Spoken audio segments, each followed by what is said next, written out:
The next topic is PROM. What is PROM again?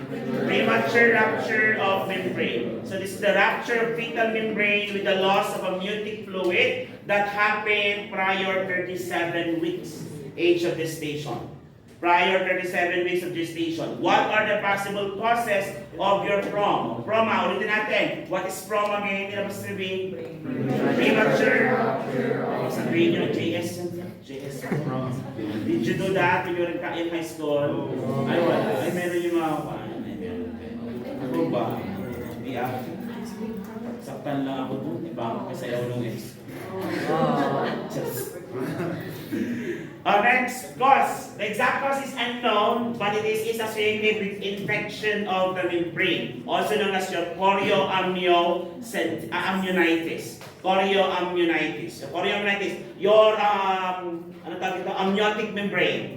Okay, namamaga. Bakit siya namamaga? Nahawa sa infection. Anong infection yan sila? Yan na sila? UTI and STI. That's why we need to treat this condition if the woman is pregnant. Are we clear? And antibiotic of choice will be given to the patient that are at least category A to category C by nature. Okay? Para hindi na pumaapektuhan si baby. Okay? Kaya doon sa discussion ng STI, there are drugs that are indicated for pregnant women. There are drugs that are not indicated for pregnant women. If you can still remember in the video, doxycycline, it cannot be given to pregnant women. Okay? Category B po ata siya or text. Okay? Yung mga tetracycline drugs. Tama po ba? Yes. Kadalasan mga binili natin sa cephalosporin. Yan. Yung mga azithromycin. Ayan.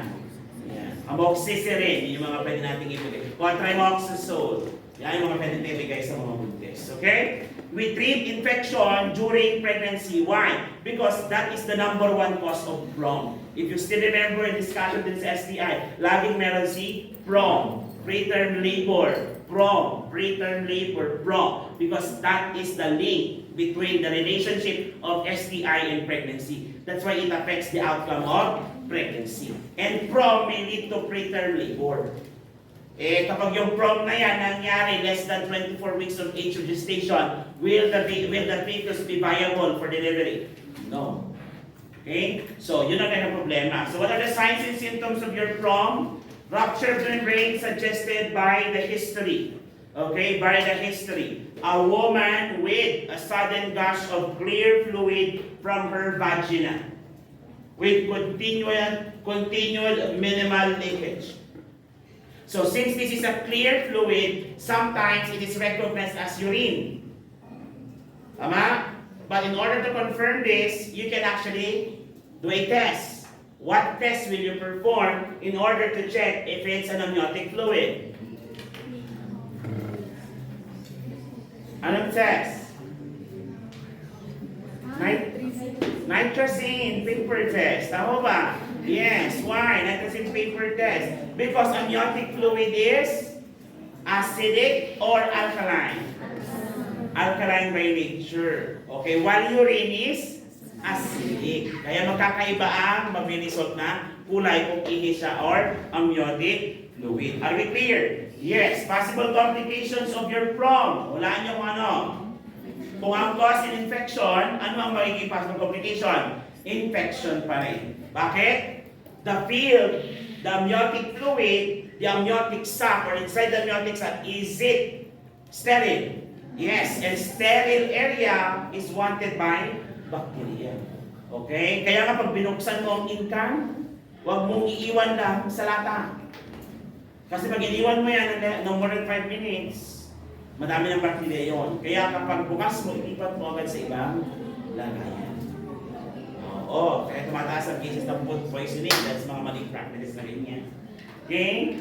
Ano ba? Okay, infection number 1. During pregnancy and even postpartum. PROM may lead to infection. Okay? Another one, increased pressure of the umbilical cord from the loss of amniotic fluid inhibiting the fetal nutrient. Okay? For example, di ba, yung ating amniotic sac contains the fetus. And the fetus is surrounded by a fluid known as amniotic fluid. When that fluid suddenly exits the amniotic sac, sasama ba yung content? Yes, however, the passageway is not large enough para mailabas sila lahat. What if naunang lumabas yung cord? The cord is the source of oxygen and nutrients of the fetus. So when the cord exits the cervix first, yung head, iipitin niya. So it now feed the circulation. Are we clear? So delikado po ba ang cord prolapse? Yes, delikado ang cord prolapse. So one complication is your cord prolapse, okay? And pwede din magkaroon ng Packer-like syndrome or distorted facial features and pulmonary hypoplasia from pressure because the fetus was remained in a non-fluid environment. Kaya may tinatawag nilang hindi naman nangyayari masyado ang dry labor kasi as we have discussed, ang amniotic membrane continuously produce amniotic fluid. However, continuous din naman siyang lumalabas. Kaya nga, pag meron cord prolapse, how are we going to manage it? Common to. Baka makita niyo sa word. Paano natin i-manage ang cord prolapse? Let's talk about cord prolapse, mga kapatid. How are we going to manage it? Position the patient in niches position or Trendelenburg birth. Alam niyo naman siguro kung anong niches. Tama po ba? Yes. Luluhod ba siya? Yes. At tutuwad. Niches. Okay? Niches. So ano gagawin natin doon? So that the fetus will turn upside down na rin yan. So if this is cervical opening, ganyan sana yung tsura niya. This is the uterus. Pag nag-niches, tataas. So that the gravity would pull down towards the mama's abdomen. So yung pressure dun sa cervical os, mababawasan. So while the woman is in that position, anong dapat natin gawin? Okay? Take note, do not reinsert the cord. Let me give me a glass. Ginawa mo wired, am I right? Do not reinsert. Okay? Moisten os. What is os? Operative sponge. That's your gauze. Yeah. So moisten the gauze with NSS and cover to prevent it from drying. Okay? Drying. Then, push the presenting part back, not the cord. So for example, yung cord na kalabas, nakikita mo na rin yung bumbunan ni baby. You put a glove hand, sterile, then push. Yung bunbunan. Huwag yung cord. Hayaan mo lang yung cord na lumaylay. Ulit tayo, yung bumbunan ni baby. Diba? Alam niyo na kung ano yung tsura ng crowning, isn't it? Ayun, push nyo lang yung bumbunan niya. Then you let the, cord dry. And while doing that, while maintaining that, transport the client to the operating room because the mother will need to deliver the baby by a cesarean section.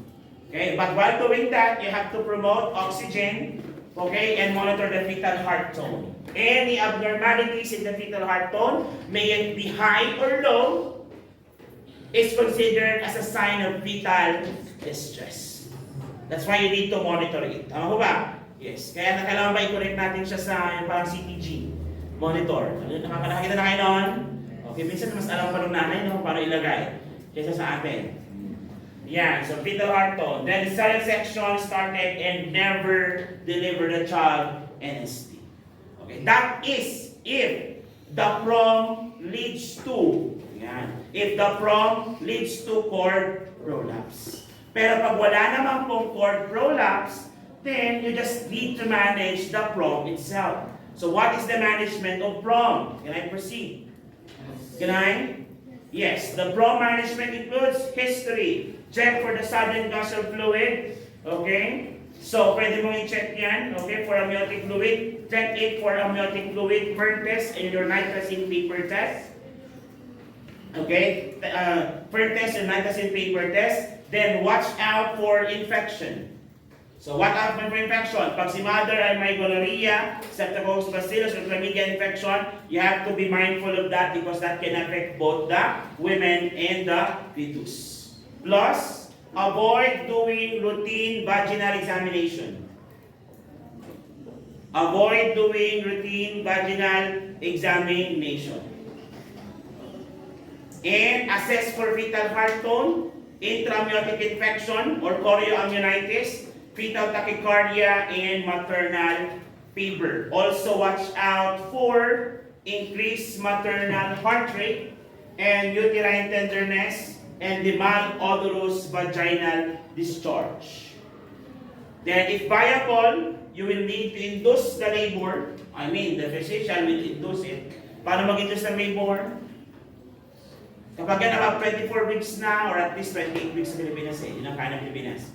Mag-induce sa kaya ng labor. How to induce labor? There are several ways. Ano yung mga example? Oxytocin. Di ba? Oxytocin, inahalo nila sa B5 LRS. Nalala niyo ba yun? Yes, assisted labor na yung mga yon. So if viable, induce labor, okay, before infection occurs. Okay, before infection occurs. Can I continue? And other management includes administer corticosteroids. Okay, kapag hindi naman po nilabas at hindi pa siya viable, anong gagawin natin? We need to keep the baby inside the uterus for as long as we can. And while doing that, we need to make sure that the baby would also mature, including its lungs. How to do that? Administer corticosteroids as prescribed. Babalikan natin. Example of your corticosteroids are betamethasone and your prednisone. Administer also prophylactic broad spectrum antibiotic because it is already expected that the woman will develop infection, okay, after pregnancy. In order to prevent that from happening, then we're going to give prophylactic drug. Prophylactic means preventive before it occurs. Prophylactic drug includes penicillin and ampicillin. Broad spectrum kasi it covers a variety of bacteria, not just specific to one. Okay, kasi hindi natin alam kung ano ba magkukos ng infection. Are we clear? Yes, and endoscopic intrauterine procedures, membranes can be resealed by use of fibrin-based commercial sealant. So yung parang butas doon sa amniotic sac, ano lagay nila? Ibubulkanize. Actually, yun ang parang pinaka-layman term for that. Vulcanize. So they're going to make us a fibrin-based, anong fibrin? Clotting factor. A fibrin-based commercial sealant to patch yung butas doon sa amniotic membrane. And of course, continuous bed rest ba yan? Yes. And avoid tub bathing, douching, and parang awa mo na. Bawal mo na ang ligaya. Okay? Bawal mo na ang ligaya. Actually, is it safe to have sex during pregnancy? The answer is yes. Except if there are signs of prompt and spontaneous abortion. Or history of threatened abortion. Bawal. But in general, kapag wala namang any other complication, then you can still engage in sexual activity. Are we clear? Do you have any question? Maliwanag? Totoo ba? Pag ikaw ay may prom, ano na rin yung possible complication? Infection. Anong possible cause ng prom? Infection. Are we clear? Ano na rin yung drug to make the fetal lung mature? Steroids. Ano example ng steroids? Prednisone. Pag ang babae ay may prom at nag-result into cord prolapse, should I push the cord? Can I push the presenting part? Yes. Ano dapat ang position ni mother? Niches or Trendelenburg. Pag may cord prolapse, pwede ba bang NST? No. Dapat po ba CS na? Yes. Are we clear? Yes. Okay. Kung walang tanong, we will end the discussion on that.